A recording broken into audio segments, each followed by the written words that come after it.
গরু পাচার নিয়ে এ রাজ্যে কত কাণ্ডই না হলো।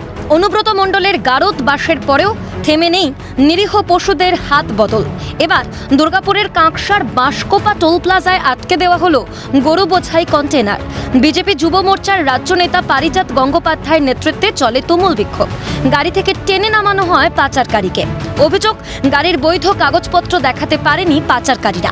এমনকি 20,000 টাকার বিনিময়ে রফা করার কথাও তারা জানায়। তবে কি টাকা দিয়ে মুখ বন্ধের চেষ্টা? বিজেপি নেতার নিশানায় পুলিশ ও তৃণমূল। এবং যখন জিজ্ঞেস করি যে এখানে কি আছে, বলে এখানে বালি যাচ্ছে। তো বলি আমাদের খুলে দেখাতে কন্টেনারটা, কিন্তু ওরা দেখাতে পারে না। পরবর্তীকালে ওরা বলে তারা 20,000 টাকা নেন, গাড়িটা ছেড়ে দেন। এই কন্টেনারটা আটকেছি, যখন আমরা পেপার চাইছি তখন ড্রাইভার সাইডে নিয়ে গিয়ে বলছে 20,000 টাকা দিচ্ছি, গাড়িটা ছেড়ে দেন। শুনুন, আমরা পুলিশ নই আর আমরা তৃণমূল নই যে পয়সা নিয়ে ছেড়ে দেবো। পুলিশকে জানিয়েছেন? পুলিশ জানিয়েছি, পুলিশ দেখছি, পুলিশ বলছে গাড়ি নিয়ে যাচ্ছি থানার মধ্যে। পুলিশ যদি স্টেপ না নয় তা পুলিশের বিরুদ্ধে কিভাবে আমরা সোচ্চার হবো সেটা জানা আছে। জানা যাচ্ছে আসানসোলের দিক থেকে পান্ডুয়া যাচ্ছিল গরু বোঝাই 3টি কন্টেনার। অবস্থা বেগতিক বুঝে পালিয়ে যায় 2টি কন্টেনার।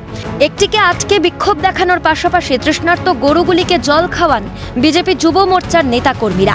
বিক্ষোভের জেরে সৃষ্টি হয় ব্যাপক যানজটের। খবর পেয়ে ঘটনাস্থলে পৌঁছয় পুলিশ। প্রায় 8 ঘন্টা পর স্বাভাবিক হয় পরিস্থিতি।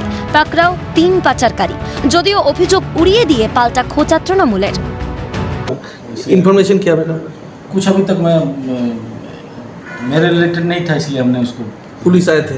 पुलिस आई थी, जानकारी मिला मेरे को। कितना देर तक लेन बंद थे? लगभग आधे घंटे के आसपास। কি বলবো, রাজ্যের এখন কোনো নেতৃত্ব, দিশাহীন নেতৃত্ব। এরা এখন কোনো ইস্যু নেই, এরা ইস্যু তৈরি করতে চাইছে। তবে রাজ্যের মানুষ বোঝে, রাজ্যের মানুষ বোকা নয়। কাকসা থানায় লিখিত অভিযোগ এই ব্যাপারে করা হচ্ছে এবং বিজেপি নেতৃত্ব জানিয়েছেন যে যদি গরুগুলোকে ছেড়ে দেওয়া হয় বা গাড়িকে ছেড়ে দেওয়া হয় বা কোনো দৃষ্টান্তমূলক শাস্তি না নেওয়া হয়, তাহলে সেক্ষেত্রে কিন্তু তারা কিন্তু ধারাবাহিক আন্দোলন এই দুর্গাপুর জুড়ে তারা শুরু করবেন।